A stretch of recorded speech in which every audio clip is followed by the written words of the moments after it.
n'amatelefone menshi. Jendi ko ndamutelefona. Amatelefone menshi ku maradiyo. Umutananigwa. Yo WhatsApp. Uraryamye muta? Muro wanje gute? Mahoro petit frère, umeze neza ariko? Afrika frère, uko fresh. Safi nagukumbuye muta. Nisha gukumbuka kweli we primuziki yagutwaye. Kazi mzee, sinachoka mimi mpambanaji, pambanaji. Kabisa. None mwene wacu, we unaona ni bachinobi bara familia unabatupa bila ta kubaraga man. Che ari umupeti umufana yaje muhirambwira ngo Landry ngo yarabataye bara familia ngo yarabi bari amahera ngo arabata nikasema toye wanje kwiyongesa tahora ifise. Ivyo bintu kweri ivyo baho kweri. Karibu. Ministers najua mnaongea mvuga kwa majambo atandukanye. Majambo atandukanye watu wanaongea sinajua sana. Yeah. Bisanzwe for me. Mani je mu mwanya afere nutamwe n'amafaranga n'umuntu bro. Yeah. Mafaranga yiki mbega nayi. Ewa basi rega je nabibwiye n'umupeti umufana si. Murayi, we marayi. Amahera ngo ya nani ya masho na nini na nini. Silikuwa manager. Ya masho. Ya masho. Amusera. Tuna nta kibazo dufitanye nawe. N'umugaya twayaze. Kumbe umpetire. Umpetire yarashatse kunda. Bongira yashatse kuma. Amakwera haje kweri narinde mu kiganiro nabo nyene burya nacenda vuga ati reka ndagutelefone. Yo wapi nta kimwabaze none ko jidufitanye. Misi na problem nawe. Mani nta kibazo gusa nyene eno game urazi ngene imeze. Uko biri kose ntazibana zidakomana amahembe kandi nta kaburimvo iyo byaciye byose nabo bagira barabibonye ariko baridoga je numvise umengo baridoga yuko so kuba wafatanye na Wema irakwibagiza abonye Wema ngo yaraba akavuga ati abasindo basenyisha mbe mero urazi ko Landry afise intuze modoka imwe yagira umwice oyafani yagira imwice yindi nyuma yo gukira yaciye aronka ingendeshwa ni byiza ni byiza interambere ry'umuntu wari wese yifuza kugera ko ariko nabaza yuko uko biri kose yari nk'abantu bakoranye nk'abantu twamugize manager wo gusupervise ibikorwa bya la famille yako tubwira ati jewe bimeze gutya na gutya intuze yanyu ndayihevye nato tubwira ngo narosundi ukinyuma yo kuronka we avaye kuronka Wema yari kumwe na la famille mani Landry ndakubwira Landry n'umuntu afise byinshi cyambo ciwe nkuko yabivuze muvanye ikintu no munsi aca gihindura je rasanze ahantu arambwira ati burya rero ubu ndafise studio urika ngo studio ngafise basimba bafise studio imbari barafise studio buri yara ya record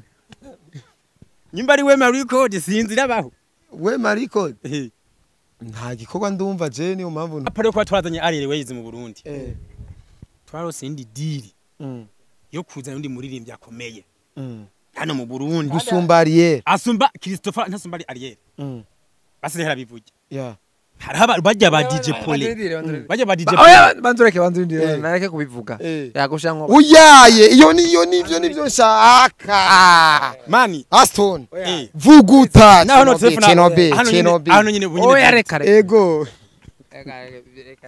Chinobi reka niyo mpamvu ndakubwira ati twebwe twizina rituma gabo giyubasha uyo muririmbyi yava mu kiye gihugu ga Aston twashyize ni Christopher mu Rwanda oya bandure ndi kandi twebwe yatwemerera umugabo ba DJ Pole baramurondera abankira aba DJ Pole naduponda umudimu baramwankira nejo bundi ari yari ngaha mu Burundi DJ Pole aguma yandikira Ariel Ways manager wa Ariel Ways turi kumwe manager yacanyere kati uyu ninde cyo umuntu ninde ni DJ Pole arimo DJ Pole muri anumva barimbi bavuga bashitse amafaranga la famille turabishura amahera sho iraba numva muri make sino impamvu hit top TV La Familia yatanze angahe, Hit Top TV yatanze angahe?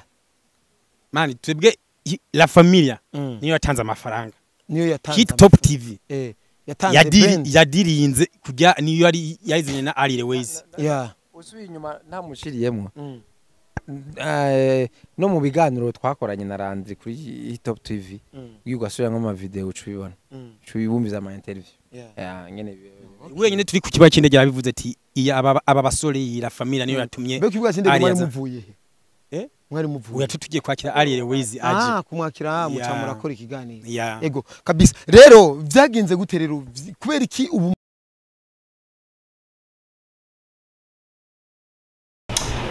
umefikiria jambo kubwa sana, alafu utaifanya pia Afrika ijivunie kuwa na mtu kama wewe August. Aho nyene bikakugwa n'umugenzi wanje nigishije ubuzima nkamugisha gukora nkamugisha buri kimwe cyose gishobora kumubeshaho hanyuma akaza kunyihinduka akaba umugambanyi agatangura kwifuza ivyanje n'ivyiwe.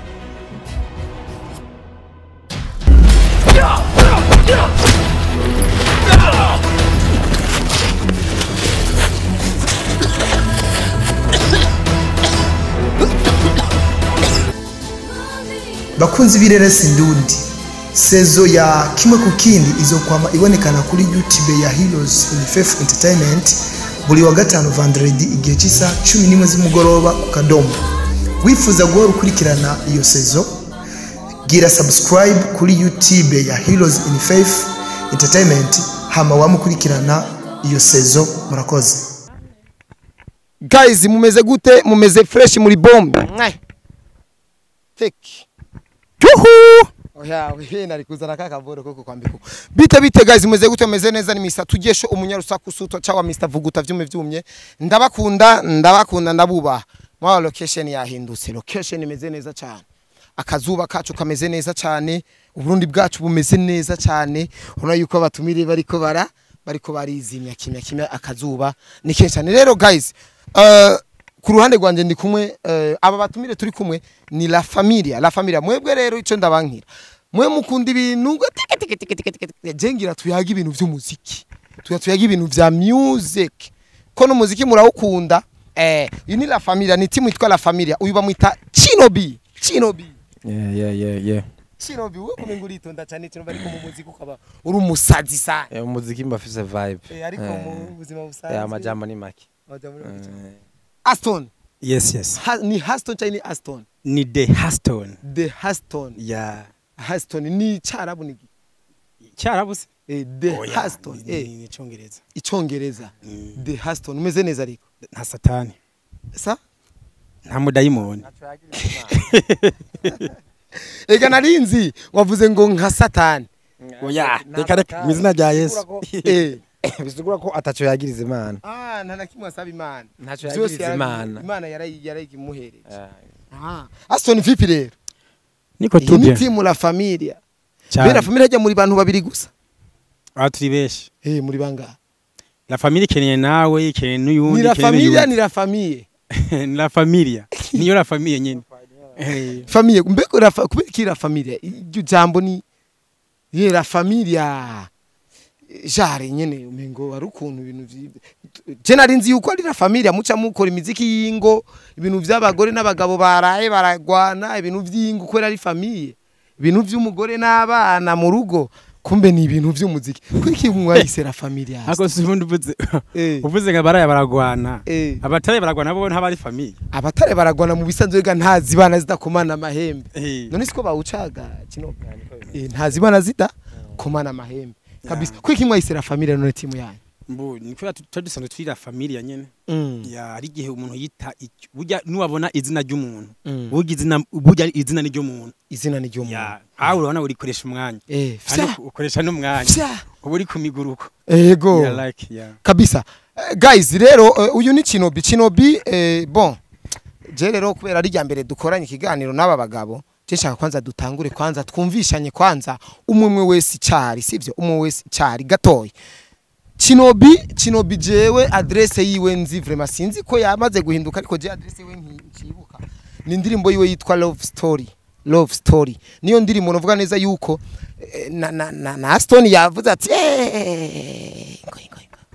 urumva na Master Music yaramureze hariya kwa Master Talent urumva rero jewe Kinobi nimba uno musari muri la familia turi kumwe ngaha nka la familia je Kinobi ndamuzi Kinobi shaka kwanza umanza usigure kwanza abakunzi bo muziki w'u Burundi gatoye kwanza Kinobi mwaja mu make gusavuna gwe gatoye kubera jewe ico interview nayibarondereye twara tuyaga ntitwara tuyaga nahora ndabi ibikorwa byanyu nkihorera gusa ariko uno munsi jewe niyumvisemo yuko umengo hariho nk'abaririmbyi na jewe nufata nyene bakaba nk'abaririmbyi nyene je novuga ati kanda branding kuko hari ikintu kimwe natahuye ejo nejo nishobora gusaza ariko abana banje bazombaza ati papa none ko wari umupromoter ninde muntu wagejeje ku ndoto ziwe wafashije kugera ku ndoto ziwe urumva ibintu byo gusakira no kugira iki bazobibona ariko nta impact birimo urumva nta impact nini birimo kuko turgo dukora industry y'u Burundi rero je nshaka gufata mwebwe nka la familia jewe bo nta bubasha mfise bwa grave nta bushobozi mfise bwa grave ariko ndashaka kugira naje abantu mfata mu minwe mvuga ati aba n'abaririmbyi ndimba baramenyekanye barafashe isi itafari giwanje ririko urumva ndabagwe ko mu bisanzwe kandi ivyo navyo ndibaza ntimwobinyankira kuko ndibaza uko biri kose namwe murazi neza yuko dufatanije ndabisinye twogera ku yindi etape Kinobi rero ni ninde Kinobi rero bo mereye kwico cyo kudusupportinga kudufashe nk'abandi bo ni idenzitse nimba utomera nk'abandi nyene ni benshi batwijeje ibitangaza kuba umuntu ashaka kumva ufise talent yo kanaka yo akavuga ati jewe numva umuntu agize agusupportinze maybe washaka kugira ahantu kanaka mugabe jo mwafatana yabona hari faranga gusumba we nimba jewe mfise amamwe agacacomoka rero ngira nitwo bitebwa cyane ngira turaza kwigaruka ko peut-être bo Kinobi numuririmbye kuva muri la familia team hamamvu kamunana ya Bubanza nkambe Bujumbura umvanda umurundi mu ncamake n'ivyo ego uri umurundi Kinobi we abantu bakumenye ku ndirimbo Love Story bo nituyiteba ko cyane ariko nimwe mu ndirimbo zanovuga yuko ari indirimbo zidapfa ijya n'indirimbo idapfa kabisa mu ndirimbo je maze kumva za wakoze nyinshi hari yitwa urugo ruhire nimba rurugo inarugo wala nijya ni nziza ariko Love Story nayo hari akandi kantu isumvya kanaka kuko iri mu mitima y'abantu Kinobi mbe yaje mu muziki gute yaje mu muziki kwanza kure bo muziki n'umwuga niho noja kuba umurimi canke nkaja kuba umusuderi nkabikindi kintu umuziki n'umwuga ntabwo ari inkinamico nituza kugira ngo abantu dutanga yani mu giswahili bavuga ngo tunatoa burudani ili tuishi dutanga umunezero ngo tubeho n'umwuga nk'iyindi rero novuga yuko ari akazi twacaguye mu buzi bwinshi kugira ngo tubesheho kabisa Aston namutaye gato ya Aston kandi Aston aranabiriwe ngana abatibe baranabiriwe kwiri birato bambaye bitandukanye n'ibigwanje ndakesi wabambise hoyo wabambise turaza kumugabo gato ariko reka tumatwe Aston je nkimubaza Kinobi wari we yaciye kuko namanje kwa kumusigurira impamvu nabasavye ino interview n'impamvu ino interview twayikoze shaka kubagaragaza ku bantu banje bamenye koresha umwanya abantu yabazaniye uno munsi bamenye nejo ndi kubazobabona kandi basure kandi bababone bisigura ko ngomba kubisinya acavuga hengo nimba mutazo yabivuga yembuze mugahemo nyene ukuntu ntiyavyanse ariko yavyemeye ariko ara kandi kantu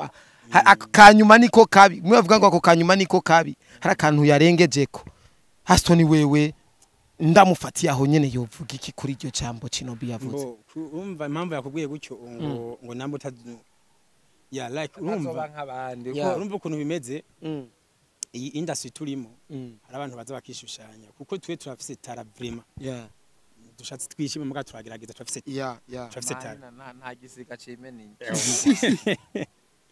gisiga nijigera rero ndazi ko murabiza hari abantu baza bakatubwira ngo dukorane ariko tukarinda ko tukabura urumva nicyo yavuze ati hari igihe ushobora kubibona umuntu aje mugabona aho hari bihiye agaca yirukanka kuko twe uyu muziki dukora mani uragoye turashaka gukora uyu munsi tukakora muri vide mugabo hari igihe runaka Imana ibarateguye ngo asarura rero hari abantu baba bakunda inyungu zo zihuta urumva twe twagize no kumurika umuntu turavuga ati turamuritse na baravyemera imbere y'abantu yuko tujya dukorane mugabo byarangiye tutakoranye n'ikintu na kimwe uyu muntu si Landry burya Landry narigeze kubona n'igiteramo nk'iteramo cya Airways ntabonye kandi hariho n'amajambo ni muvyarawe di petit umuntu frère ni muvyara ni mutoyi wanje sawa Aston je rero bantu bimana je ndose content je sindayigisha attention muze murantahura gato iyo ndonse content sindayigisha burya Landry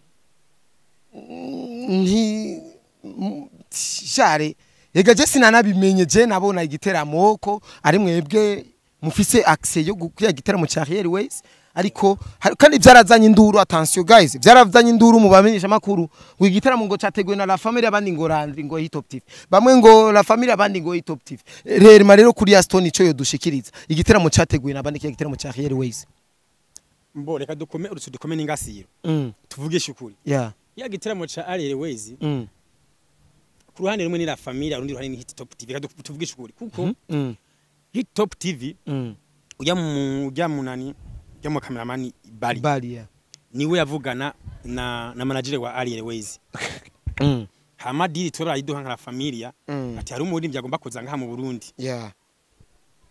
ninde ukuno turavuga navyo turaheza twe dushiramwa turagira bwute tujye turifisa amafaranga niwe yavugana na manager wa Airways hama rero tuko twicaye turi kumwe tuba turasangira agacupa niko twagize ide yo kuba tu blending la familia bari arazana idaravuga ati je maze imisi mvugana na Airways n'amaja wa Airways tumuzanye mu Burundi akabona ko la famille yazanye Airways kuno ni business twokora amafaranga kandi na brand izina tukablendinga n'izina rya la familia cyasanga iyo ide niye tutucane na kino bukunye dukwiye nka staff nka timu la familia tubishira mu ngiro turadiringa neza baraza barashika bashitse amafaranga la famille turabishura amahera sho iraba numva muri match sino impamvu Hitop TV la famille yatanza ngaha Hitop TV yatanza ngaha mani twebwe la famille niyo yatanze amafaranga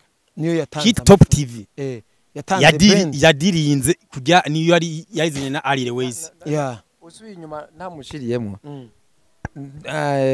no mu biganiro twakoranye na Landry kuri Hitop TV ugasubira nko ma video ucubibona ucubibumbiza ama interview ngene wenyine turi ku kiba kinde rya bivuze ati iya aba basore la famille niyo yatumye be kivuga sinde mwari muvuye mwari muvuye uya tugiye kwakira Airways aje kumwakira mucamura kora ikiganiro ego kabisa rero byagenze gute rero kubera iki ubu mutakiri ko murakorana ko je nimba navuze ati ndabahitemwo nimba navuze ati ndabafate jewe vraiment ntabeyeshe kabisa Chris n'umujama wanyu Chris Goliath je narigeze kuja kumuramutsa muhira dufite gahunda yo kwiterera inkuru gusa mani je kweri Chris jaranyumvishije indirimbo yanyu kweri mu gusohoka c'est vrai rero jewe yaranyumvije nd'umunyarusa ko murabizi kandi ntaco nobahisha je numvise naryoshe niyo mpamvu navuze ati ino ndirimbo reka ndabarondera akiri karitarasohoka ko numvise yuko ngo yaheze na video ngo yaraheze ndavuga ati reka manze ndabarondere ndabatake sinzo barondera indirimbo yasohotse yaba hit cyo ko ndazi zoba hit muzoce muvuga ati wagiye kwakira abantu vyahiye shaka kwakira abantu bitarasha bikiri kuzika ubuye ndirimbo barayumvise narayumvise narayumvise c'est vrai urumva rero ikintu rero ngomba ngaha kwica niki Landry ko yigira umutananirwa ko takimunanira mwaramunaniye uramubaza ahubwo yaratunaniye yabananiye gute hari Landry promoter twamugize umanager donc umuntu asupervise ibikorwa by'umuririmbyi hama urabizi muca muvugana ingene ibintu bizabiragenda nyene nk'umumanager nk'umuntu asupervise ibikorwa by'umuririmbyi yarabivuze muri mu giteramo yarabivuze mu ma interview none ageze muri Wema n'wabibo muri Wema Entertainment ni kaberuka mwe mwarahejeje ntituraheza ahubwo nigeze tubwira ingene bimeze mugabo inyuma y'ijya concert kuko urabona ijya concert muri usanzwe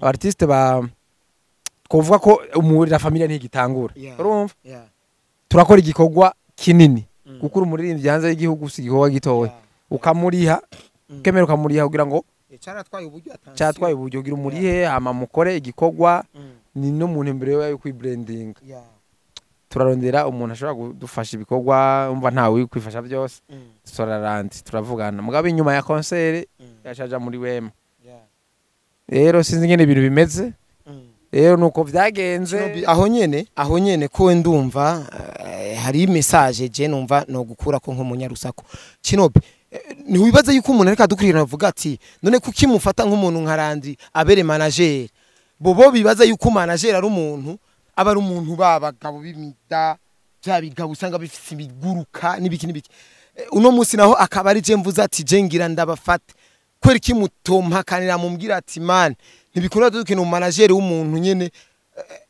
afise n'umuduga umuntu nyene akomeye cyane umuntu akomeye cyane nko abantu bokwimvira ati mwibwe gahoro ko je ndafite umengo mwari oya manager ntabwo bisigura umuntu ntabwo bisigura umuntu afise amafaranga cyangwa yameze gute manager n'umuntu akurikirana ibikorwa by'umuntu apare y'uburirimbyi n'ibindi bintu Koresha umwanya ngerageje kumunganira abantu bagomba gutandukanya manager na sponsor umanager n'umuntu abazi ibyo arimo gusa kuko staff umuririmbyi agiteza kuba bafise aba manager beshi hari umanager abaje kukurikirana ku imiziki bizo ku maradiyo ajije guhiga amadiri abo sinaba manager abajije guhiga amastiri abanirimbyi bambare babigwa bose n'aba manager hari una sponsor yashamwe imitaka Landry nka manager yari manager mu buryo bwo gufata kabisa ibikorwa by'umuririmbyi apana donc aba sponsor bari twebwe aba sponsor ari mwe twe twimama tukipapa kabisa amafaranga ni ko ameze kose turayazana tukayashira mu muziki kwemvesa kugira ngo urabe ko ejo hazoga je rero nafashe yuko Landry ashobora kuba yarabivye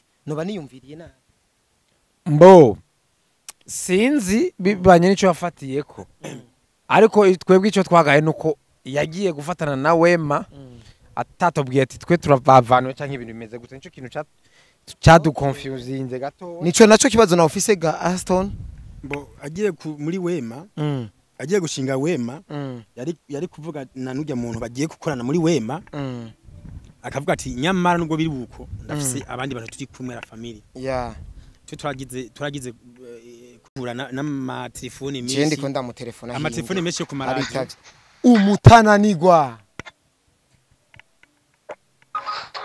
yo whatsapp uraryamye mutana nkuru wanje gute mahoro petit frère umeze neza ariko Africa frère uko fresh safi nagukumbuye muta nisha gukumbuka kweli we primuziki yagutwaye kazi mzee sinachoka mimi pambanaji kabisa none mwene wacu we unaona niba bachinobi bara family unabatupa bila ta kubaraga man che ari umupeti umufana yaje muhirambwira ngo Landry ngo yarabataye bara family ngo yarabi bari ya mahera ngo arabata nikasema toye wanje kwiyongesa tahora ifise ivyo bintu kweri ivyo baho kweri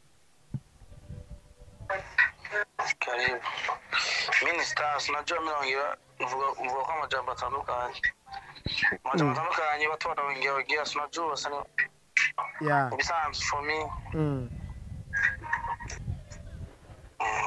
mani je mu mwanya uli live sa mwanya babine vy'abantu bavuga sabati sinajua watu wanaongea sana franga mimi mimi kwa franga zangu zinanitosha nakula franga za watu sinjo erega naje nariyumvira ati wana bije kweri petit frère ntegezwa kumurondera kuko mira family ntani bakamate kweri je ngira ndaba ewana tani nibasaidie mu nguvu yangu kidogo kweri ni fresh ni byiza man ni byiza kwa na je ufite amabanga menshi nikora bitu bingi sana sasa inabidi ko tunagabura kazi ekutabansunikiye ati peti yangu je kweri grand frère je kweri ndabona amabanga mbanye menshi ifasha erega umuntu afasha wifashije muhungu none umenga sicyo barimo gasha nanje nirukanga n'umwanya n'umwanya nyirukanga nibihe none wumva ewana tunaje caranana ariko tuyiko biri kose je ndibazura mu burenganzira bwo kubafata mu minwe nta kibazo ariko wirinde mu kurinda brand yawe nimba ari ico mwoba mutarangije kama pako bitu ya malarelare ewana muzobiheze juna yami Bya famille ndatia pembeni mu rusaku ndandana. Afere nujamwe n'amafaranga n'umuntu bro. Yeah. Mafaranga yiki mbega nayiki. Ewa basi rega je nabibwiwe n'umupeti w'umufana si. Murayi, we marayi. Amahera ngo ya nani ya masho na nini na nini. Silikuwa manager. Ya masho. Ya masho. Amusera. Jina nta kibazo dufitanye nawe. N'umugaya twayaze. Kumbe umpetire. Umpetire yarashatse kunda. Bongira yashatse kuma. Amakwera haje kweri narinde mu kiganiro nabo nyene burya nacenda vuga ati reka ndagutelefone. Yo wapi nta kimubaze none ko jidufitanye. Misi na problem nawe. Mani nta kibazo gusa nyene eno game urazi ingene imeze. Uko biri kose ntazibana zidakomana amahembe kandi nta kaburimvo iyo byaciye byose nabo bagira barabibonye ariko baridoga je numvise umengo baridoga yuko cyo kuba wafatanye na Wema irakwibagiza abonye Wema ngo yaraba ndi mu kazi man none ndi mu kazi none bibagiza gute wapi baguma gusora igwa gishasha kazi bagisupportinga ku rugero ngezako kwa supporting amani mjendo mwari cool bro misi na tatizo na mtu nta bibazo na biyo mfitanye je basigikira abantu benshi abanyimana urumva sinumva ko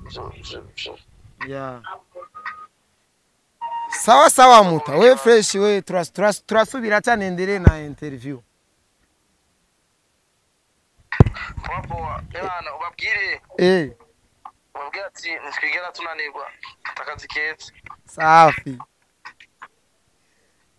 Kinobi ngo ntigera ananirwa.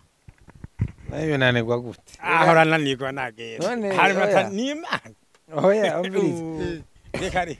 Kinobi wumvise Landry amajambo ashikirije. Mubisanzwe nako ndavyumva. Bafite akazi kenshi nyene ngo bafate je ngo nta kibazo.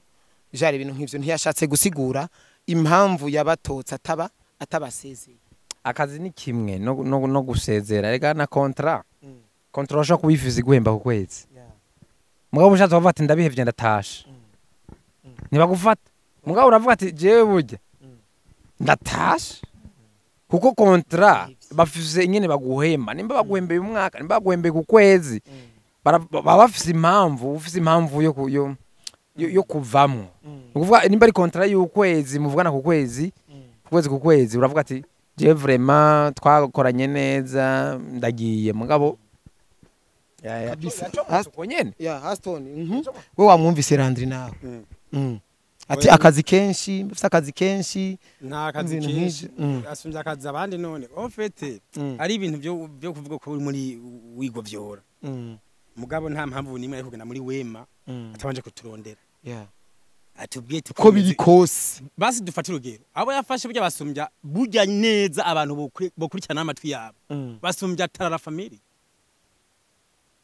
bon abafise abo yasinyishije bari muri Wema basumbya tarara family sinzi hari kandi kantu gahari akontu uzokambaza bon je ndashaka kwiyumvira bati Wema Ornera we iberi buraya numumama kwera afite urukundo ameze neza kandi Landry akora ivyunguka murazi ko akora ivyunguka peut-être yabonye ikiruta ikindi ariko ivyo nitwo birandira nta kintu na kimwe twebwe eske twebwe nyimba mwene Wema ari buraya manager wayo burya twebwe twari dusuzuguritse cyane gose mu mirimo cyane no mu masura yaho twe gushika imbere yiwe akavuga ati abasindo basenyisha mbe muri uruzo bazi ko Landry afise intuze modoka imwe yagira umwice oya fani yagira imwice yindi nyuma yo gukira yaciye aronka ingendeshwa ni byiza ni byiza iterambere ry'umuntu ari wese yifuza kugera ko ariko nabaza yuko uko biri kose yari nk'abantu bakoranye nk'abantu twamugize manager wo gusupervise ibikorwa bya la famille yako tubwira ati jewe bimeze gutya na gutya intuze yanyu ndayihevye nato tubwira ngo narosundi uko inyuma yo kuronka we avaye kuronka Wema yari kumwe na la famille mani bazo randi ndakubwiye urumva randi n'umuntu afise byinshi cyambo ciwe nkuko yabivuze n'umuntu muvanye ikintu no munsi aca gihindura je rasanze ahantu arambwira ati burya rero ubu ndafise studio urika ngo studio ngafise basimba bafise studio imbari barafise studio buriya ya record nyimba ari wema record sinzi rabaho wema record nta gikorwa ndumva je niyo mpamvu ntoyeme urika ndabari ngo ndabashe muri studio mu ko indirimbo nawe ati bro twebwe indirimbo ubu twe turabantu dufise izina rito mugabo giyubashe muzo tuze naba producer baro piga nawe ari hagarara ko ngo bato mugabo yubashe nimvugo zibiri ngo dufise izina rito ngo ariko giyubashe oya harakantu wagomba uvuge twebwe impamvu twiyubashe ndakwereke apare ko twarazanye arire weze mu Burundi twarose indi deal yo kuzana undi muririmbyi akomeye hano mu Burundi gusumba Ariel asumba Christopher ntasumba Ariel basirehera bivuge yeah haraba bajya ba DJ Pole bajya ba DJ oya banzureke nareke kubivuga yagusha nko uyaye iyo nivyo nshaka mani Aston vuguta naho no Chinobi hano nyine bunyine oya reka ego Chinobi reka nirongere ko niyo mpamvu ndakubwira ati twebwe twizina rito mugabo giyubashe yeah uyo muririmbyi yava mu kiye gihugu ga Aston twaje ni Christopher mu Rwanda oya bandure ndiri kandi twebwe atwemerera umugabo ba DJ Pole baramurondera bankira aba DJ Pole naduponda umudimu baramwankira nejo bundi ari yari ngaha mu Burundi DJ Pole aguma yandikira Ariel Ways manaje wa Ariel Ways turi kumwe maje gacanyere kati uyu ninde ti umuntu ninde ni DJ Pole arimo DJ Pole muri numva barimbi bavuga Sima dusanga tukorane ngo tumutoke ngo dusure mu Rwanda ukunuku Pole man tubone impamvu rero izina ryacu ni rito mugabo riri yubashe kuko abantu benshi baraturiba bakuze bari hejuru bakatugira inzigo ujya nshaka kugira inzigo umuntu mutoya ntaba ari mutoya mugabo bayiyubashe impamvu ati la famille izina rito mugabo yiyubashe rande byagize byose ariko twegera akavuga ati gender rose Wema Entertainment reka mujemo mubabambere mu kujamo kuko no kumara radio telefone baratubaza none mwebwe ko muri Wema mutarimo nibiki timuze mu mubazi kugeza yaho naranda telefone ati niba ntimuze musarishe uwo munsi umwe urashize turamusarishe turabivuze puf aho rero aho nyene urumva neza ko mfise connection yindi neza na neza yobashikana handi hantu kandi connection ikaze vraiment yo connection yo kuronka umuririmbyi mu gihe abantu bigira ko bica bagakiza abananiwe mwe mukayironka murumva neza yuko ikomeye muri ko muyikoresha gutere muri iki gihe je mvuga ati genda bon jewe ntababeshe la familia namwe bantu muri ko badukurikirana jewe ndikoresha umwanya je sindi naka je sindi cyamamare ngo sindi umuntu ngo umuntu wese dukoranye ngo ategezwa kugira uko ariko turafashanya mu buryo buke nimba platform yanje ishobora ku abantu ba nimba ari 1000 cyangwa 2000 cyangwa 3000 bashobora kugira bakuraba ivyo bintu je ndafise mu ruhara nshobora kuvuga ati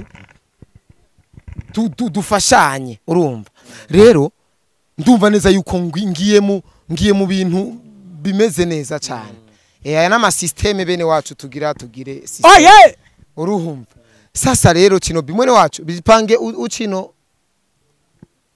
bifesi wacu ni atari urumva rero mwebwe rero mugiye kubera gute projet mugiye kuzihagarika kwera wa mbere yabagamba kandi mwarakoze igikorwa gikomeye canke mugiye gukomeza projet turi kumwe twe turakomeza urugamba turakomeza business ukuvuga nimba warakoze ikintu ukabona ko hariyo erere cyangwa ikintu cyabaye kanaka nico gituma twe twanje kwitaza twanje gushiraho espace kugira ngo ubanze medite impamvu ibintu byagenze ukutabishaka cyangwa impamvu twabanje kugishaho distance twashaye distance nico gituma ubu twagarutse vuba cyane soon turarekura igikorwa hama tubandanye twifuza yuko nkuko wari kurabivuga ko ushaka kudusupportinga mudusupportinge nabandi dusaba promoters benshi ni benshi cyane badusupportinge hama ni mu kintu twaba turimo ni business kumbure ejo canke hirya ejo ibintu bizagenda neza kabisa. Aston mu gukoresha umwanya kuko ngo kuvuga menshi siko kuyamara ico abatahura bagitahuye nigicyorenza ko muri iki kiganiro dukoranye no munsi ico norenza ko canke wosaba byari ibintu nki ico nosaba mu ba cyane no kwisabira bajya abantu ba sponsor batanga sponsor ibintu bya muziki ibarabe na la familia yani ibarabe na la familia batwegere dukorane like nk'ibyo nigira kabiri n'abantu bazoza baza bisinya abaririmbyi baze barabako byo bagiye kubafasha atari ibintu bicabira ubwo nyene ko umuririmbyi abakeneye blend kubaka ikintu kirama akone n'abantu bafise umutima pana bagiye baguma bajerajara ya like ibintu nk'ibyo kabisa. Reka nibarize Kinobi akantu kamwe. Kinobi umuririmbyi na showbiz showbiz ifashe ko umuririmbyi ni ukuvuga byose kuvuga umunyamuziki n'umuntu ashora ibintu vyiwe ku mbuga ngurukana bumenyi hama nyene ntagumeye ntugumuzembera nk'itiyara cyo bita showbiz canke nukuvuga nushobora ku n'urudandazo utameze nk'izindi ndandazwa nukuvuga urashira igikorwa cawe ibidandazo byawe ku mbuga ngurukana bumenyi ababera bakabiraba ababigura bakabigura hanyuma nawe ukamenya ingene orienta lifestyle yawe ukamenya ingene donc turafise ingene tubikora nibitandukanye na bijya bindi byose n'urudandazo rumeze ukundi rutandukanye n'izindi ndandazwa. Aston uburyo muririmbamwe ni nka collaboration ukungene muririmba muri timu ni nka kujya worondera umuntu wo kumva ati jengira nkora indirimbo ikenewemwo naka muririmbana na Kinobi nk'indirimbo nka zose mu bisanzwe zose ko ni timu ni one team one family akanowe ngoma ndabasabe naka umviriza nakamenye ntakuramenya numvuye ngo turirimba none sije ndi ngaha nshaka kwanza reka ndagihinduka ikintu Kinobi nshaka uririmba ikintu witeze neza yuko aca kwataka utarinze kumubwira apana indirimbo umaze kuririmba akantu woririmba uzi neza ko aca akwataka jari nk'iminota nk'ibiri gusa uririmba murite muramenyera uririmba uzi neza ko aca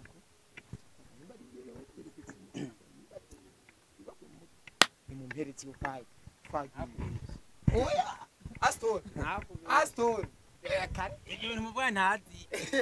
Go. I remember I was the fighter. I remember sitosahau mwezi wa Disemba ahubwo humura weho kukiri musima harabonzi bapfuye harabonzi je kwishe ndashaka guteta nk'abandi kutwenga nk'abandi kuteka nk'abandi